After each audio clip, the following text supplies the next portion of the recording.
जो आप मिस करते हो, एक तो फर्क क्या लगता है और दूसरी कौन सी चीजें जो आपको ऐसा लगता है काश ये इधर होती? आपके रमजान में और पहले के रमजान में मैं आपको फर्क बताता हूँ कि जब हम बहुत छोटे थे ना, वो याद, वो रमजान हम कभी जिंदगी में नहीं भूल सकते, कभी नहीं भूल सकते। वो एक्साइटमेंट रहती थी। मैं जब 6-7 साल का था तो मैं जिद करता था मम्मी से कि मम्मी मुझे रोजा रखना है, मुझे रोजा रखना। अब मम्मी को एक टेंशन रहती थी कि ये ऐसा ना हो कि रोजा रख ले और ये कभी उसको तोड़ दे। एक रहता है ना कि भाई छोटे होता है और रोजा, ऐसा ना हो कि रोजा रख ले और ये तोड़ दे और गुनाह इससे हो जाए और इसके गुनाह हमसे भी मतलब हो जाए। तो अब ऊपर से मैं जिद करता था कि नहीं मुझे तो रखना है, मुझे तो रखना है, रोजा रखना।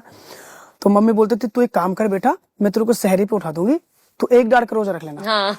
1 डाढ़ का? हाँ। तो मैंने बोला ठीक है 1 डाढ़ का। अब मैं पूरे दिन 1 डाढ़ से खाना खा रहा हूँ, पानी पी रहा हूँ तो 1 डाढ़ से पानी पी रहा हूँ। अब वो दूसरी अब जैसे दूसरी डाढ़ में मम्मी मेरा तो दूसरी डाढ़ में पानी लगे, तुम बोला तूने जानबूझ के तो नहीं किया? नहीं तो नहीं, फिर कोई टेंशन नहीं, कोई बात नहीं, तू रख ले रोजा। तो कुछ साल तो मेरे ऐसे ही गुजरे। फिर बाद में जब पता चला कि इतने दिनों से मेरे जज्बातों के साथ खेला गया, फिर मैंने बोला मम्मी मैं आपने मेरे साथ ऐसा किया। बोला बेटा अब तू बड़ा हो गया है, अब तू रोजा रख सकता। क्या बात है जी। फिर जब मैंने 10-11 साल की उम्र में थोड़ा जब रोजे रखने स्टार्ट किए तो फिर वही था कि सहरी पे सबसे पहले मेरा उठना, एक्साइटमेंट होती है ना रोजे रखने की। सहरी में मम्मी से पहले उठना, कहते मम्मी को मैं 2 बजे उठा रहा हूं, मम्मी उठ जाओ ना, अभी सहरी का वक्त हो गया। मैं बोला बेटा अभी 1-2 घंटा और सो ले, उसके बाद उठ जाएंगे, 3 बजे उठ जाएंगे। उसके बाद मैंने बोला नहीं अभी उठाओ, अभी सहरी, और फिर सबको उठाना।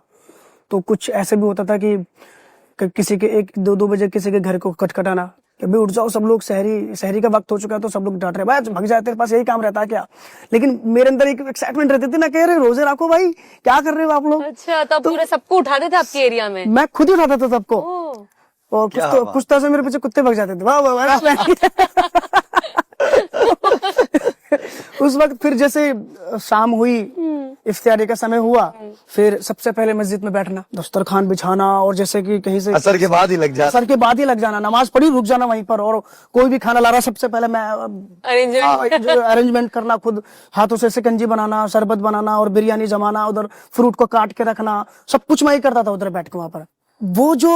वो जो फीलिंग थी ना, वो रोजे के लिए, वो तो हमेशा से रहती है रमजान में माशाल्लाह। पर कभी कभी मुझे हंसी भी आती है कि यार मैं क्या करता था उस वक्त।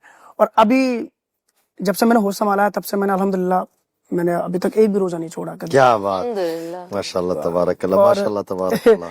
और मैं ही नहीं बल्कि हमारे मेवात में माशाल्लाह सब लोग इतने दीन से जुड़े हुए हैं, सब इतने रमजान में एक अलग माहौल रहता है। और इतना मतलब मैं कह रहा हूँ बाजी आपके इतने चाहने वाले हैं वहां पर, इतने चाहने वाले हैं। मैं आपको रिक्वेस्ट करूंगा कि प्लीज एक बार आप जरूर मेवात आओ। नहीं, और आपको इतना प्यार मिलेगा वहां पर, इतना प्यार मिलेगा कि आप याद करोगे कि हाँ सलमान भाई ने मुझे कहीं पर तो नहीं आना इंशाल्लाह, और आपके साथ ही जाएंगे माह मुबारक के बाद। प्लीज आना, माह मुबारक के बाद साथ ही जाएंगे इंशाल्लाह अल्लाह रब्बुल इज्जत। ये जो भी आपने अरेंजमेंट की सब बातें की ना रमजान वाले, ये फिर आपको अब करनी होगी। प्लीज मैं जरूर करूंगा। मैं तो कहता ना हमारे वहां पर कहता हूँ मैं एक पाँव खड़ो रहूंगा। एक पैर खड़ा रहूंगा। बड़ी अच्छी प्यारी जबान होती थी। आप बात कर रहे हो ना, मुझे वो बचपन में निजामुद्दीन मरकज जाया करते थे उस जमाने में, तो वहाँ ऐसे मिलेगा हमारे गुजरात में मेवात की जमात है ना, बड़े सीधे साधे लोग आवे, तो वो ऐसे ही बोले तो मुझे वो दौर याद आ जाता है। बड़ी बात है जी, अल्लाह ताला ने आपको उठाया।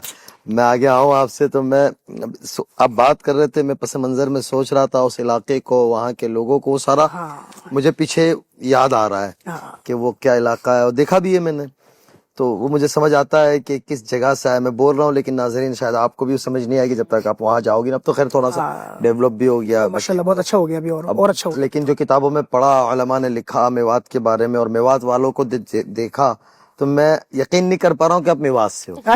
वल्लाह मैं यकीन नहीं कर पा रहा हूँ। तो मैं इसी में पूछूंगा कि आपको अल्लाह ताला ने छोटी उम्र में इस रास्ते से इज्जत दी, और अल्लाह ने आपकी एक आवाज दी, और आपने एक मकाम पाया, एक सक्सेस पाई जिंदगी की। जो इंसान के ख्वाब होते हैं वो अल्लाह ने आपके साथ सच कर दिखाया है।